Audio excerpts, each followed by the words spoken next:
दोस्तों, हर बिजनेस को ऑपरेट करने और एक्सपैंड करने के लिए फंड्स की रिक्वायरमेंट होती है, फिर चाहे वो सोल प्रोप्राइटरशिप हो, पार्टनरशिप हो या फिर कंपनी हो।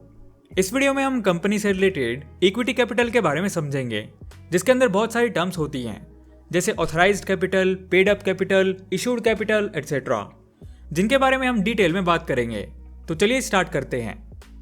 तो जब भी किसी कंपनी को एक्सपैंड करना होता है तो उनको और ज़्यादा फंड्स की रिक्वायरमेंट पड़ती है। इसको अरेंज करने के मेनली दो तरीके होते हैं, डिबेंचर्स और equity share capital. Debentures issue करके मनी रेज करना लोन लेने जैसा होता है, जिस पर कंपनी को हर साल एक फिक्स परसेंटेज से इंटरेस्ट देना होता है, चाहे कंपनी को लॉस हो या प्रॉफिट। और इक्विटी शेयर कैपिटल से मनी अरेंज करना अपने बिजनेस में पार्टनर ऐड करने जैसा होता है, जो कि लॉस में भी आपके साथ खड़ा होगा और उसको हर साल कोई फिक्स इंटरेस्ट नहीं देना होता। बिजनेस अगर प्रॉफिट में रहता है तो इक्विटी शेयर होल्डर्स को उसमें से डिविडेंड के रूप में कुछ हिस्सा भी देना होता है। आरओसी यानी रजिस्ट्रार ऑफ कंपनीज की गाइडलाइंस के अकॉर्डिंग हर कंपनी को अपने शेयर कैपिटल के स्ट्रक्चर को शो करना होता है।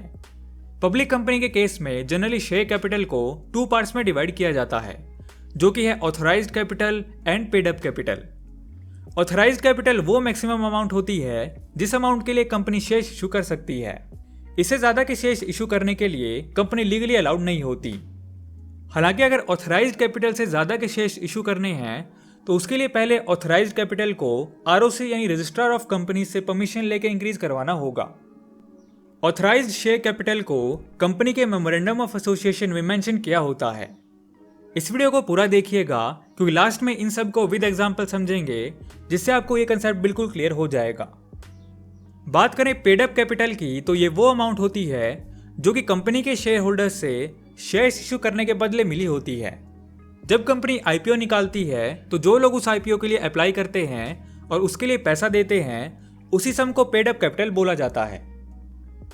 चलिए अब ऑथराइज्ड और पेड अप कैपिटल के बीच में डिफरेंस को समझ लेते हैं। सबसे पहले मीनिंग, जैसा कि अभी हमने समझा, ऑथराइज्ड कैपिटल वो मैक्सिमम अमाउंट ऑफ कैपिटल होती है जितने के शेयर्स कंपनी इशू करने के लिए ऑथराइज्ड है, और पेड अप कैपिटल वो अमाउंट होती है जितने पब्लिक को शेयर्स इशू करने के बदले में रिसीव होते हैं।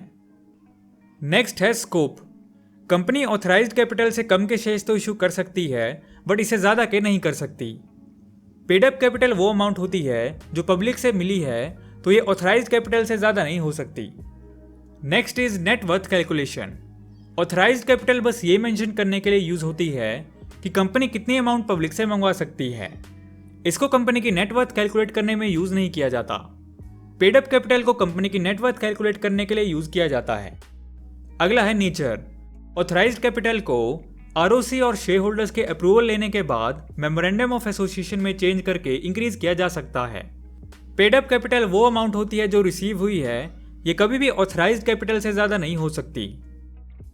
चलिए अब देख लेते हैं कि ऑथराइज्ड कैपिटल को इंक्रीज करने के क्या बेनिफिट हैं। It helps in raising additional funds. Guys, business की ग्रोथ के लिए फंड्स की रिक्वायरमेंट होती रहती है, तो अगर इन फ्यूचर कंपनी को अपनी ऑथराइज्ड कैपिटल से भी ज्यादा फंड्स की रिक्वायरमेंट होती है तो उसको एक्सटर्नल पार्टी से लोन लेने के बजाय अपनी ऑथराइज्ड कैपिटल को इंक्रीज करके इक्विटी कैपिटल रेज करने से ग्रोथ करने में आसानी होती है। इसको इस तरह से सोचो, फॉर एग्जाम्पल आप कोई बिजनेस स्टार्ट करना चाहते हैं और इसके लिए आपको फंड्स की नीड है, तो आप अपने खुद की और अपनी फैमिली की मनी यूज करके बिजनेस को अच्छे से कर पाओगे या फिर बाहर से लोन लेके।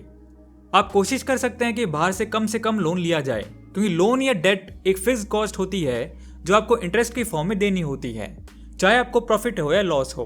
बट जो आपकी खुद की मनी होती है उससे आप स्टार्टिंग में लॉस में भी होंगे, तो आपको किसी को अलग से पैसे नहीं देने पड़ेंगे और आपके बिजनेस में ग्रेजुअली ग्रो होने के चांसेस होंगे। तो दोस्तों, हमने अभी समझा ऑथराइज्ड और पेड अप कैपिटल को। इसके अलावा कुछ और कंसेप्ट्स भी हैं जो शेयर कैपिटल के कॉन्टेक्स्ट में यूज होते हैं, जैसे कि issued capital, called up capital etcetera.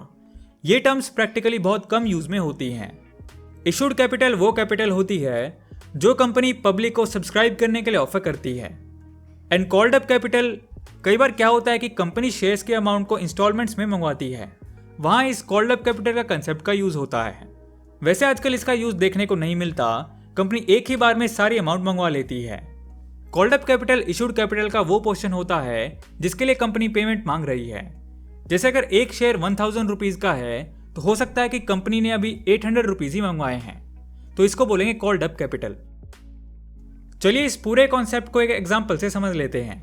For example, अगर रिलायंस ग्रुप एक नई पब्लिक कंपनी स्टार्ट करता है और उनको कैपिटल की रिक्वायरमेंट होती है लेट्स से 10 करोड़ की, और इसके लिए वो आईपीओ निकालते हैं, तो इसके लिए उनको सेबी और रजिस्ट्रार ऑफ कंपनी से परमिशन लेनी होगी।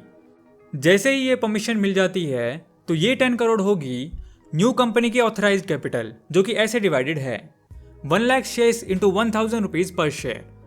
अब मान लो मुकेश अंबानी ने सोचा कि यार ये जो 10 करोड़ लगेंगे वो एक बार में नहीं लगेंगे, अभी स्टार्टिंग में बस 6 करोड़ ही चाहिए, तो ऐसे ही पैसे मंगवा के अपने पास क्यों रखने हैं। शेयर होल्डर सोचेंगे कि हमने 10 करोड़ यूज कर लिए हैं और कंपनी के प्रॉफिट से उनकी एक्सपेक्टेशन भी उसी हिसाब से होगी। ऐसा करते हैं कि अभी 6 करोड़ ही मंगवाते हैं। तो गाइज इस तरह से न्यू कंपनी की इशूड कैपिटल होगी 6 करोड़, जो कि इस तरह से डिवाइडेड है 60,000 शेयर्स मल्टीप्लाई बाय 1000 पर शेयर। अब जैसे कि हर शेयर 1000 रुपीज का है, तो अगर इस अमाउंट को न्यू कंपनी इंस्टॉलमेंट में मंगवाती है, जो कि आजकल बहुत ही रेयर देखने को मिलता है, फॉर से न्यू कंपनी अभी मंगवाती है 800 रुपीज, तो कॉल्ड अप कैपिटल होगी 60,000 multiply by 800 is equal to 4.8 crore. अब अगर शेयर होल्डर्स 800 के हिसाब से सारी अमाउंट दे देते हैं, तो यही called up capital fully paid up capital बन जाएगी। और अगर इसमें से कुछ भी कम अमाउंट रिसीव हुई है, तो जितनी भी अमाउंट रिसीव हुई है वो होगी paid up capital. Paid up capital मतलब जितना पैसा मिला, सिंपल। आज की वीडियो में इतना ही दोस्तों, मिलते हैं अगली वीडियो में एक ऐसे ही नॉलेजेबल टॉपिक के साथ। सो दोस्तों, वीडियो पसंद आया तो लाइक एंड शेयर करो यार, एंड नए हो तो इस चैनल को सब्सक्राइब कर लो, क्योंकि मैं ऐसी वीडियोस आपके लिए लाता रहूँगा। And thanks for watching.